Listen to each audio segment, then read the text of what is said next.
Hi, Jim Christian here from Behind the Barricade that's sponsored by Cornerstone. This is a really cool episode that you're going to experience today. We're in a studio in New York City and we've recorded a podcast today with Alec Zaballero from Arcadis Group. It was a great conversation. Alec had so much energy when he came in and continued through the entire conversation. Alec has an amazing design background. He's an architect, designer, and we're just, as we were getting ready for the podcast, I said, doesn't this space have a cool vibe? And he said, yeah, this is a cool vibe. So that made me feel really great that Alec thought this was a cool place to have a podcast. So I'm sure you're going to enjoy his perspective. He brought something in the podcast that I have never heard from a previous guest about what's happening in productivity. So take a listen, and I'm sure you're going to enjoy it. Thanks for tuning in.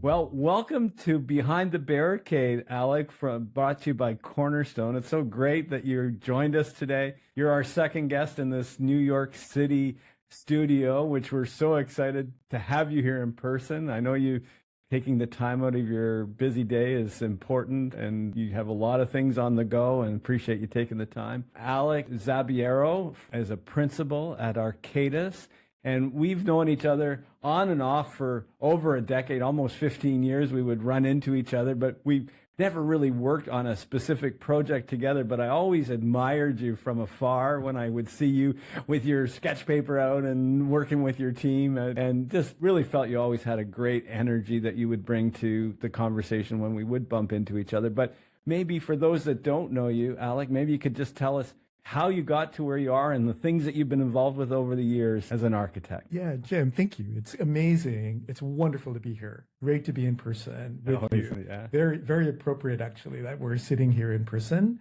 because this sets up a very different kind of communication and interaction. I love it. Likewise. So we've known each other professionally on and off for over a decade. My career, I came to New York after grad school in 1995, and for many years, I was a principal at TPG Architecture, and now I'm a principal at Arcadis. And I'm a principal in the retail studio, which has a very, very strong focus in luxury specialty retail, food and beverage, hospitality, developer projects, and branded spaces. And not coincidentally, that has been the focus of my career. I started as a technical architect. I started as a ground-up architect. I got sidetracked by being noticed by a design director onto the design track. But that technical early ground-up exposure has always stayed with me. And so I'm a designer, but I also think about technical aspects, execution aspects, project management, client management. Amazing. And you've had a breadth of all kinds of work. Do you have an area that turns you on more than others? Yeah, so a lot of my career has been, as I mentioned, in retail, and I'm very, very fortunate in luxury retail. And so what that means is that you work for brands. And I've got to say that I love working for brands, and I get very excited by the phenomenon of brands. Okay. Because brands, by definition, are a sociological, anthropological phenomenon, right?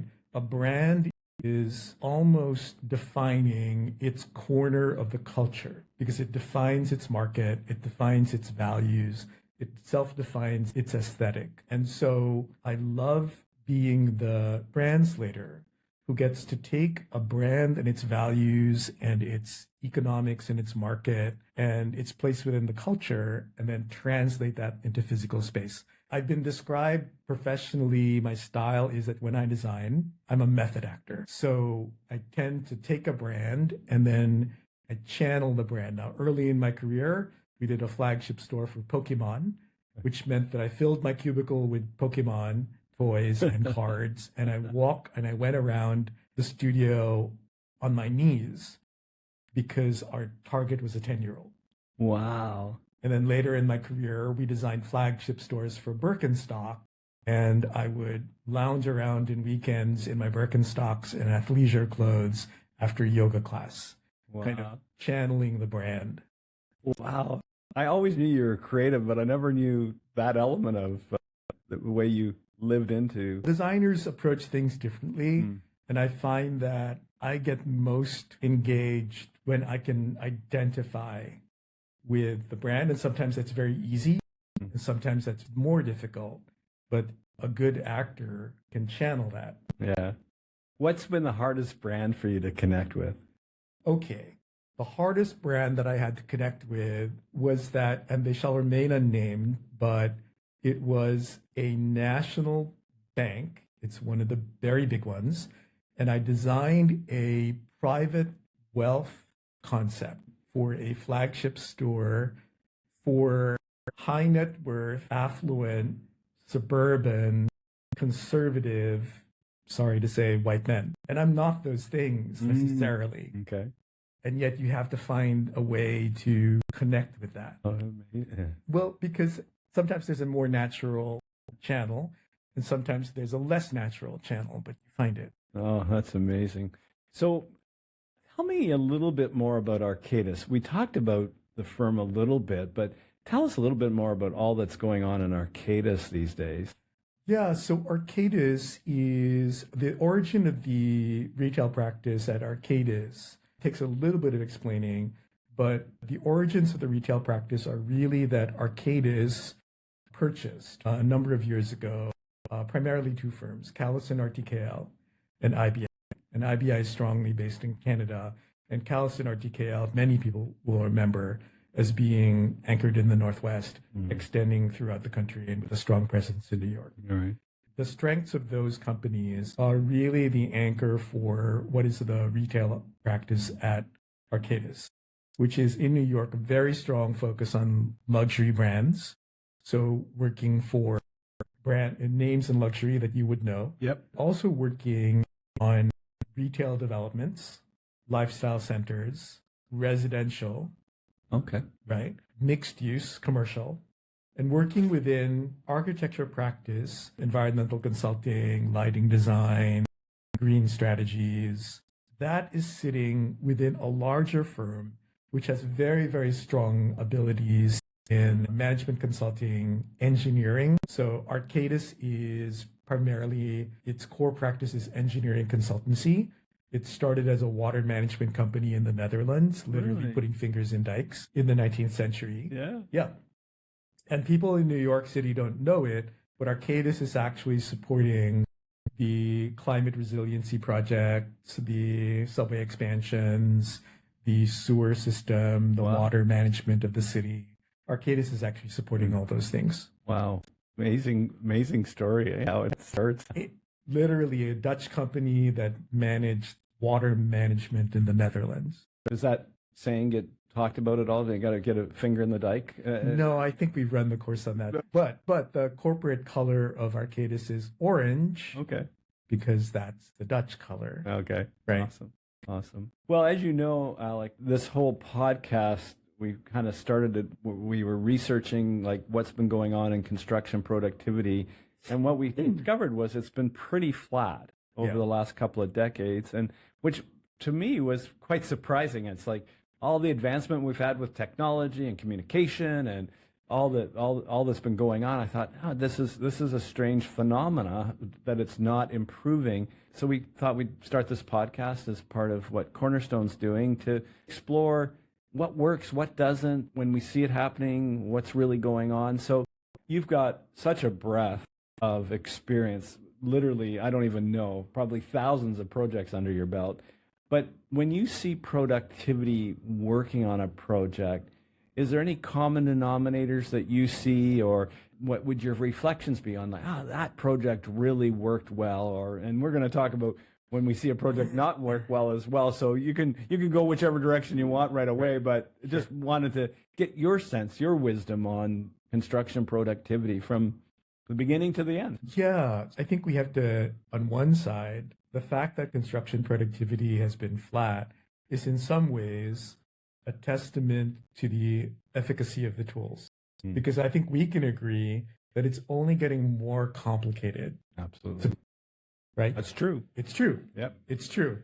It is only becoming more and more technically demanding, more and more demanding from a schedule point of view, more and more demanding from a filing requirements point of view, a code point of view. And that affects the consultants like us, architects, and it affects the builders and the engineers and everyone in the industry. I get a real kick out of seeing antique drawings. Because if you look at the drawing set for some of the most amazing buildings that we admire, even if it was mid-century, right? Yeah. You find a drawing set from the mid-century, a skyscraper is 25 pages thick. Wow.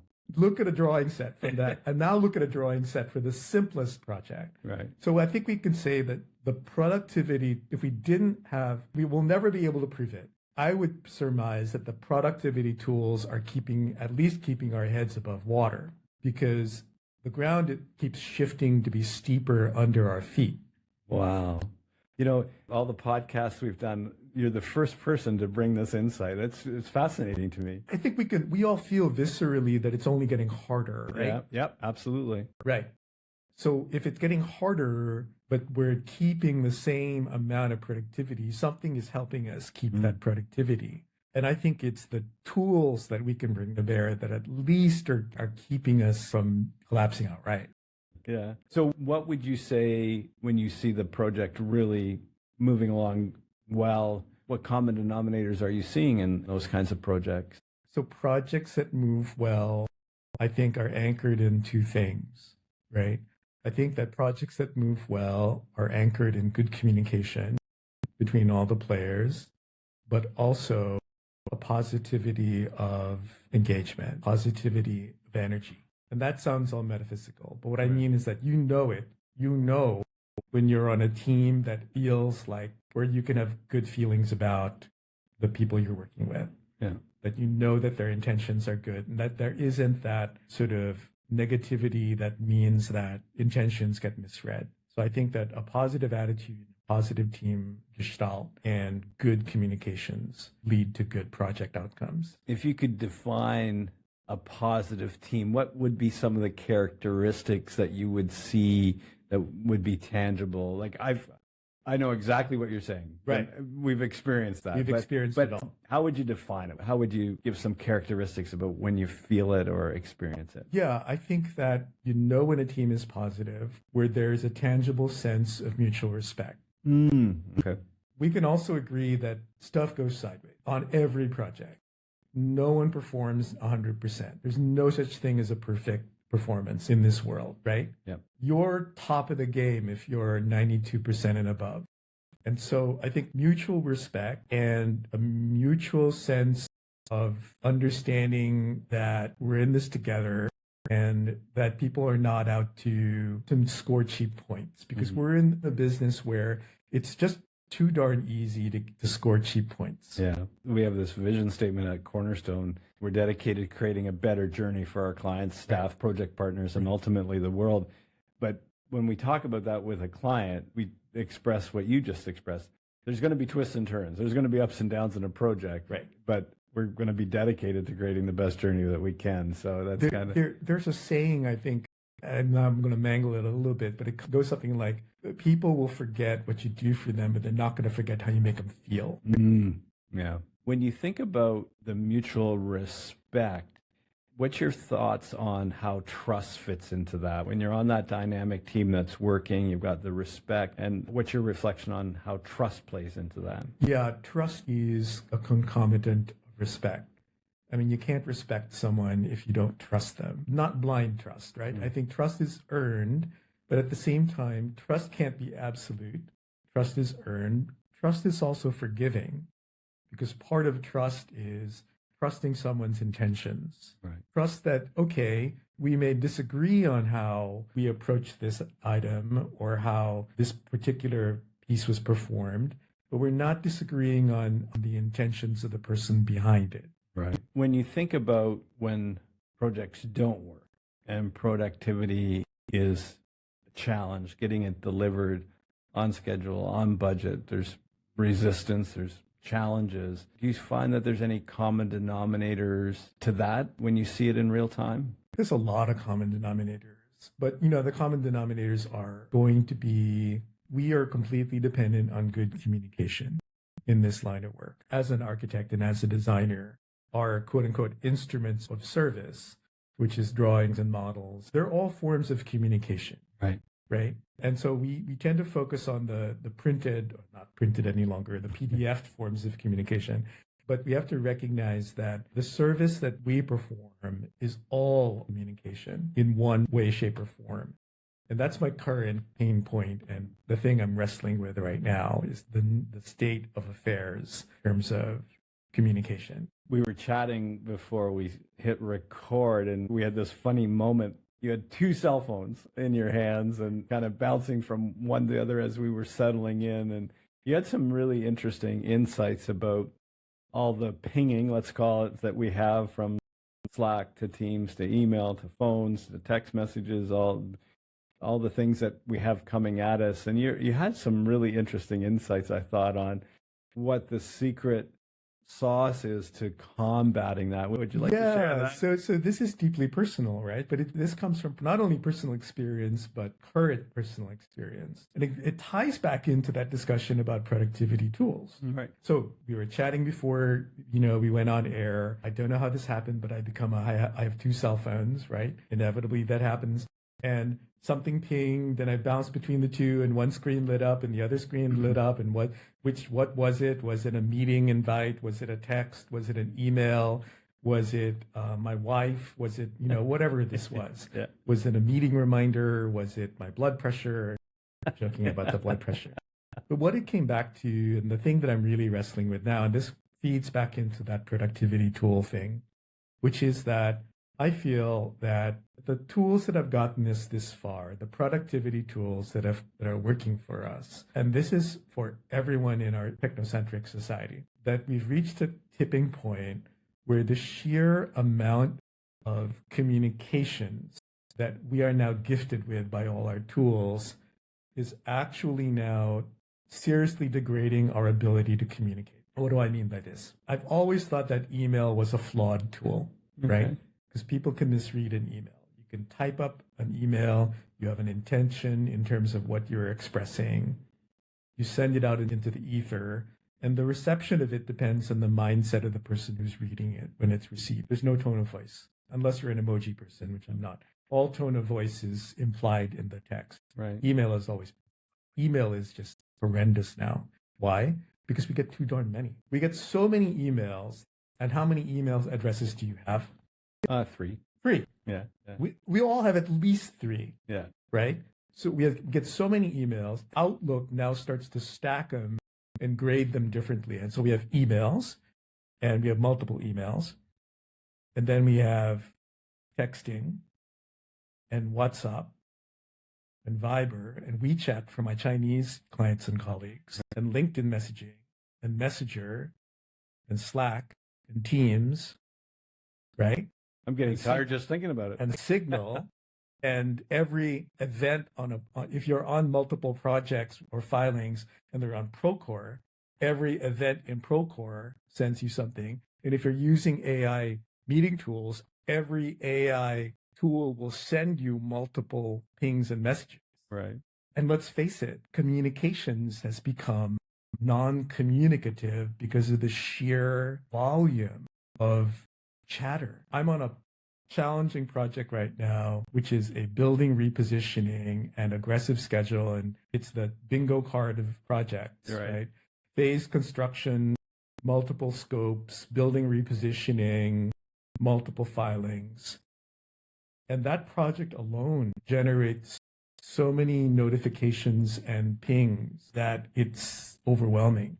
Wow. And so the limiting factor has always been what the tech guys call the seat to keyboard interface, which is us. We're evolved for life on the savannah in tribes of 12 to 20. And we're trying to deal with this avalanche of stuff. You never get caught up. Yeah. What are you thinking the solution is? I'm not going to come back to you and say, oh, a wonderful AI agent is the solution. Right. It's not.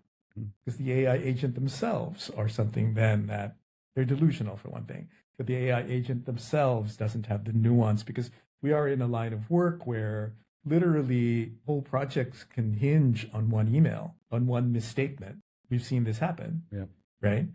And so The only thing that I can think of, which is a solution, is actually the most human of solutions. And the analogy I'm going to draw is this trend on social media right now. The ultimate superpower in this social media driven world is the ability to host in-person events. And the only thing I can think of to mitigate this avalanche of non-communicative communication is the power of us people to create, to communicate in person. And that might be in person like this, Right. or it might be on a Teams or a Zoom. It becomes ever more important that we, as professionals, communicate with our clients and our fellow professionals and create that sense of respect and team. It'll at least mitigate the inevitable missteps Along the way. along the way. Yeah. It has become a bit of a lost art over the last little bit, hasn't it? It has. COVID certainly had its impact on that, but you could see it even before COVID that it was harder and harder to get people together. It was harder and harder to get people together. And then we had to learn an entirely new skill set, which was how to communicate, to convince, and I have to get people on board, and I have to review, and I have to persuade on Zoom and Teams. And so you're speaking to people in little boxes. Yeah. Brady Bunch. Yeah, you're Brady Bunching everything. That's a reference that, that we're dating ourselves. Yeah, yeah. Right. Not everybody that's listening will know that, what that means. No. But it is an art that is becoming increasingly rare. The soft skills, we keep talking about, in the next generation, it's the soft skills, right? That the soft skills are the hardest skills to find. You can't train the soft skills. They're really something that's inculcated. You can teach a kid how to have soft skills. I mean, that's what I'm trying to do for my son, right? Right. Give him those soft skills. My premise right now is that the saving grace, the mitigating factor, the thing that becomes ever more critical is that ability to get people around the campfire emotionally, mission-wise. Experience it that way. I know in the book Deep Work, part of that book was a study about how one group got divided. There was a consulting group, and they divided them into two camps, one where they could focus on doing the work multiple times in a week, like 2 or 3 days a week, and the other group kind of kept doing it the way they were doing it. And the people that had the ability to focus actually had improved customer service responses and improved serviceability because they were actually able to do the work and not be distracted and have the deeper conversations than just kind of respond, move it along. So I really feel it's up to our generation to help train and grow the younger generation on these skills, because a lot of them don't have it. They don't. And going back to communications, right? Every communication now demands a response, or at least a review. Right. And that's degrading that ability now to focus. Right. Where are we going to find the time to focus? So when you think about the industry, we've really been touching on it right now, but is there anything else that you think we should be paying attention to as an industry from a productivity growth point of view? Is there anything else that you're spending time thinking about these days? Nothing comes to mind, truthfully. Right. I think it's because it's very, very cliche to say, I'm thinking about AI. Everybody is. Everybody is, Yeah. right? Everybody is. So I think a lot of our future thinking has been absorbed by obsession with AI. AI hasn't yet proven out. And AI may not prove out. And AI will bring its own heartaches, right?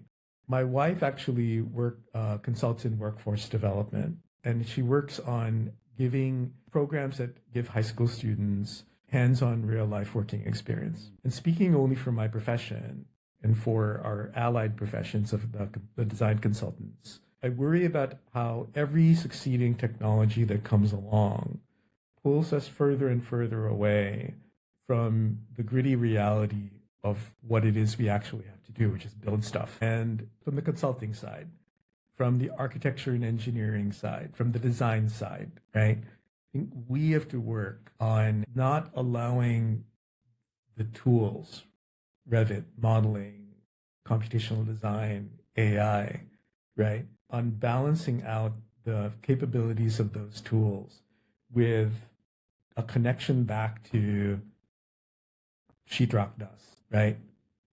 Green stuff they spread on floors, Right.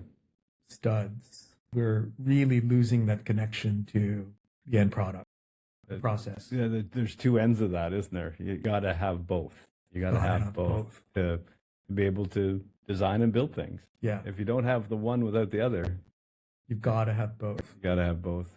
Well, Alec, thank you so much for Sure. taking the time to come in today. It's been great to be in person. And if people wanted to connect with you, what's the best way for them to connect with you?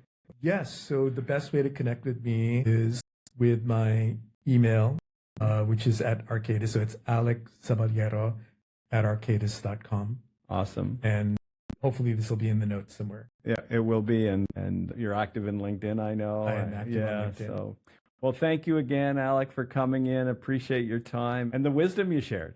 Thank you so much. Wisdom is overstating it. But Jim, this was wonderful. Thank you so much. Take care.